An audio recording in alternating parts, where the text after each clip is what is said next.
장윤기는 살인범이죠. 그 아버지는 경찰 간부였죠.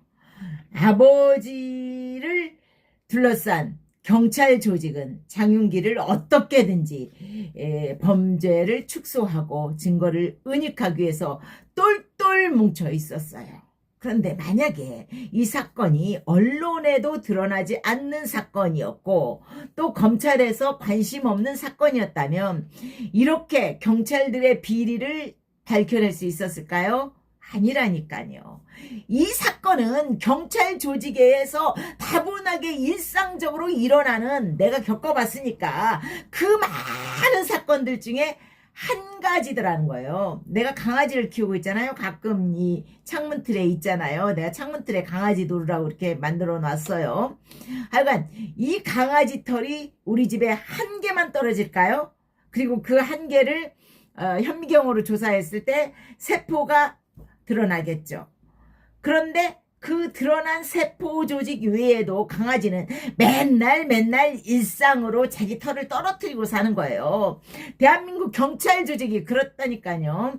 바로 그 경찰 조직의 비리가 이렇게 일상처럼 있었지만 어쩌다 보니까 언론에 노출되었고 어쩌다 보니까 검찰에게 드러난 것 뿐이에요. 만약에 이것을 가련한 채원이의 부모들이, 가족들이 혹은 죽은 채원이가 경찰들이 이렇게 잘못했어 라고 밝혀도 경찰이 쓴 최초의 조서는 바뀌지 않습니다. 재판 필요 없다니까요. 제가 안산 법원에서 그런 말 한 적 있죠? 누군가는 들어서 지금 내 방송 보고 있을 거예요. 우리나라에서 재판이 왜 필요합니까? 재판 필요 없어요. 경찰에서 거짓말할 수 있는 능력, 그게 필요한 것이지 재판에서 뭐 진실을 밝혀줄 것이다, 안 밝혀진다니까. 안 밝혀져. 내가 겪어봤잖아. 그래서 나는 이 나라를 떠나겠다고 말하고 있는 거잖아요. 안 삽니다. 이 나라 살 이유가 없어요. 이런 경찰이 판치는, 이런 경찰의 세상은 너무나 쉽게 조작하고 너무나 쉽게 피해자를 돌려치게 하고 자기네 경찰 가족만 보호하는 게 아니라니까요. 자, 내가 아는 친구가 서울에서 100만 원을 뇌물로 받았어. 그러면 그 100만 원을 위해서 다른 사람의 100억, 150억, 200억의 재산도 아작을 낼 수 있는 게 경찰이라고 나는 그렇게 생각해요. 나는 그렇게. 하여간 내가 겪어본 바, 내 판단입니다. 내 판단. 경찰들의 오만 방자하기가, 판사는 판결에서 판단하지만 우리는 재판 수사 과정에서, 재판 전에 있는, 검찰 전에 있는 수사 과정에서 다양한 판단을 우리 양심과 우리의 판단에 의해서 할 수 있는 거야. 그런데 그 판단과 양심이 검찰청에 가도 법원에 가도 안 밝혀지거든. 그럼 우리가 맞는 거야. 이게 미추홀 경찰서 주땡땡이 한 말입니다. 주땡땡이. 무서운 일이었죠. 내가 겪었다니까. 내가 연제경찰서, 미추홀경찰서, 평택까지 직방으로 연결되더라고. 평택은 내가 살고 있는 곳이죠. 야, 정말. 근데 본인들도 다 인정해. 내가 전기 차단했어요. 이제 SU 지났잖아요. 어쩔래요. 재판부도 그렇게 판단했었잖아요. 이제 와서 돌릴 수 없잖아요. 그렇게 인정해. 그래요? 그거 그 공인중개사가 모르기는 했지만 사무보조원이 뭐 그냥 쓴 거예요. 나는 법인 대표 몰라. 본 적도 없어. 그런데 이미 경찰에서 그렇게 수사를 했고 다 그렇게 끝난 것이면 내가 이겨야 되잖아요.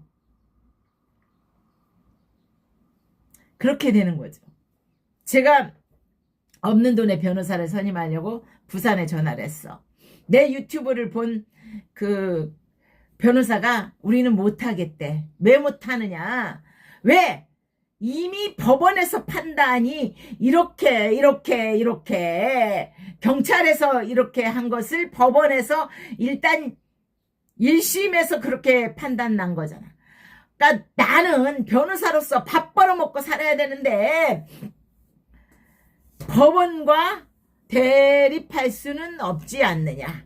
우리는 양립해서 같이 가야 돼. 그래야지 나한테 떨어지는 콩고물이 많은데 대립해봤자 적이 되는 것이고 적이 되면 나에게 득될 게 없거든. 이게 현실적인 대한민국의 변호사들의 생각이죠. 그래요. 그런데 이미 법원이 본다면 당연한 거지. 그런데 아이고 그래 어디 한번 보자고. 그래도 하여튼 모든 판단은 유보야. 결론이 날 때까지. 야 정말 근데 여러분도 하나 아셔. 이렇게 망해가는 법인의 도장을 마음대로 찍어서 전세권 설정도 하고 매매도 하고 뭐 국가 세금 훔치는 거지 개인적인 건 아니거든. 그러다가 개인 하나가 물려도 하여튼 그건 개인이 운이 없는 거야 라고 하고 이렇게 조작된 사건을 하면 형법 228조에 원래는 공정거래 부실기재죄에 해당하지만 법무사도 아무도 처벌받지 않아. 왜? 경찰이 안 된다는데 안 된다면 안 되는 거야. 경찰이 형법 228조 뭐 그런 거 우리는 몰라도 돼. 왜? 우리는 수사를 우리가 할 수 있는 권한을 부여받았어. 검사도 관심 없거든. 우리 그냥 줘서 보면 그걸로 끝나. 그게 대한민국의 현실이에요. 그게 부산, 내가 겪었던 인천. 와 정말 더러운 세상이라고 하고 싶지만 그런 말 하면 제 유튜브가 이제 폭발당할까봐 못해요. 수익만 정지되는 게 아니라 폭파까지 당하겠죠. 그때는 참 이 장윤기 사건의 그 조작에 대해서 경찰들이 대부분 알았다고 합니다. 살인범의 아버지가 경찰이라는 말. 살인범이라고 했겠습니까?